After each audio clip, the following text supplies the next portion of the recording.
You know, when we hear the name Napoleon Bonaparte, our minds almost instantly jump to epic battlefields and the grand reshaping of Europe, right? But today, we're actually going to explore an entirely different kind of battlefield. We're looking at a man forced to make a practically impossible choice between the two things he coveted most in the entire world: his heart's true desire and his empire's survival. Welcome to This Explainer. So let me ask you this. Would you sacrifice your greatest love to save your empire? I mean, it sounds like the premise of some fictional drama, doesn't it? But for Napoleon, this was a very real, absolutely agonizing calculation. The dynastic ambitions he harbored carried a deeply personal, devastating cost.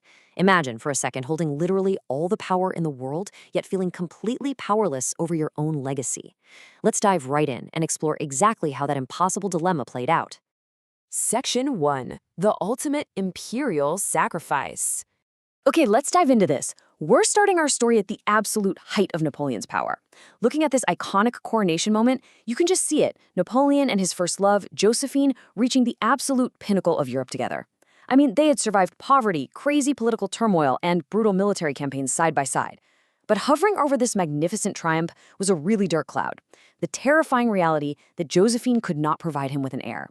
And his brother Joseph had been ruthlessly reminding him that without a royal bloodline, the empire would just collapse into civil war the exact moment Napoleon died.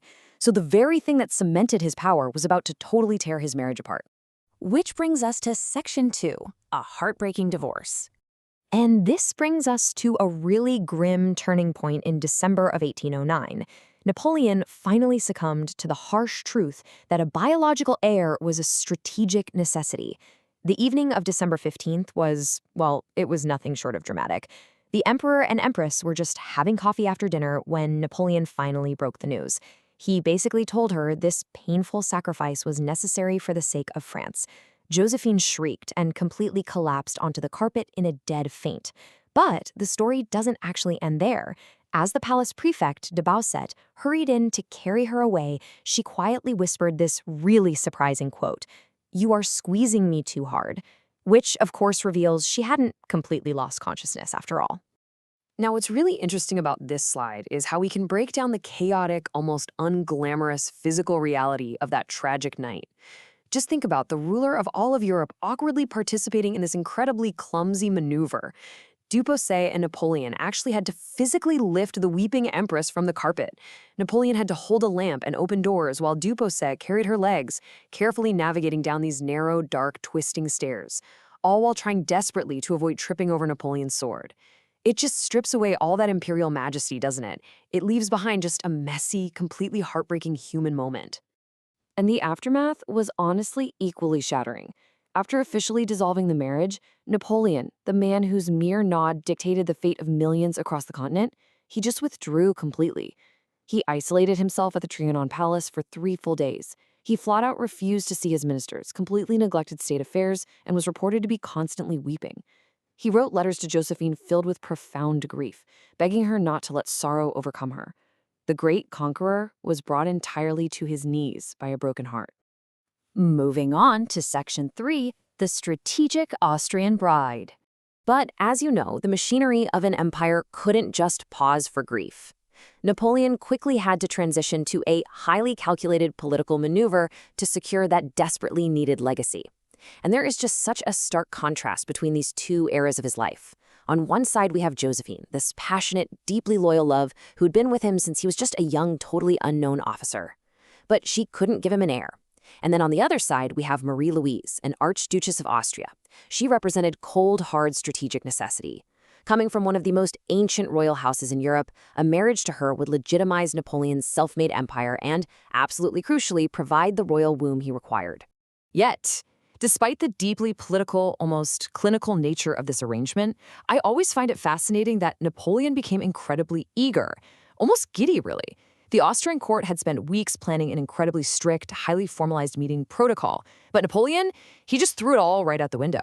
He rushed out in a single, unmarked carriage, drove through the pouring rain, and literally ambushed his new bride's entourage at Courcelles before she even reached the palace. He just couldn't wait. He leapt into her carriage, completely ignoring all the rigid Austrian formalities, entirely desperate to kickstart his new dynastic reality. Which leads us to Section 4, Birth of an Heir. And so we arrive at the absolute climax of Napoleon's dynastic dream in March 1811. But the birth itself was a complete nightmare. Dr. Dubois, the lead physician, came to Napoleon trembling, explaining that it was a dangerous breech birth, and he might have to make the ultimate choice between saving the empress or saving the child. This is such a profound moment. The ruthless general, the guy who sacrificed his beloved Josephine entirely for the sake of an heir, was now faced with losing his new wife. He looked right at the doctor and commanded, "Think only of the mother." Even if it meant sacrificing his much-desired heir, the human being beneath the crown just couldn't bear to let his wife die. So, the crucial point here is this number, right here. The suspense of this moment completely hinged on the number 101. When the child was finally delivered safely, Paris waited in breathless suspense, because by tradition, 21 cannon shots meant the empress had given birth to a girl. But if the firing continued all the way to 101 shots, it signaled a boy.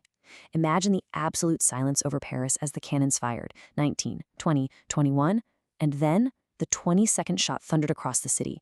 The crowd erupted into an absolute frenzy. He finally had his son, his heir, his king of Rome. And let me tell you, the arrival of this child completely transformed him. The dreaded conqueror of Europe just melted into this spectacularly doting father. Historical accounts tell these really heartwarming, intimate anecdotes of Napoleon literally rolling on the floor rugs with his son. He would sit him on his knee during meals and gleefully let the child smear gravy all over his face, laughing until tears came to his eyes. He strictly banned all state affairs from the nursery. If he was in there with his son, the geopolitics of Europe simply had to wait. Now for our final chapter, Section 5, The Looming Betrayal. Let's move to this timeline and see how this builds, because history is rarely a fairy tale, right? Just when his legacy seemed ironclad, the dream abruptly shattered. In just a few rapid years, a stunning collapse unfolded.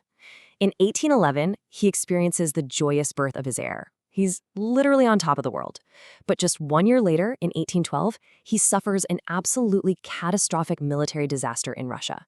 His forces are totally decimated, and by 1814, he is completely stripped of his immense power and sent into a lonely, humiliating exile on the small Mediterranean island of Elba. The empire he sacrificed everything for essentially dissolves in the blink of an eye. But the military defeat wasn't even the final blow. While Napoleon waited desperately on Elba, hoping his wife and his beloved son would join him, rumors of an ultimate betrayal began to swirl. Whispers reached the island that Marie-Louise was falling into the arms of a one-eyed Austrian general, and that the very military marshals he had made rich and powerful were secretly preparing to mutiny against him. Which leaves us with this really haunting question. What is the true cost of blind ambition? Napoleon broke the heart of his greatest love and basically compromised his own soul to secure a legacy, only to be left waiting on an isolated island, while those closest to him seemingly prepared to stab him in the back. Thank you so much for joining me for this explainer. Keep questioning the past, and I'll see you next time as we unravel the fallout of this incredible piece of history.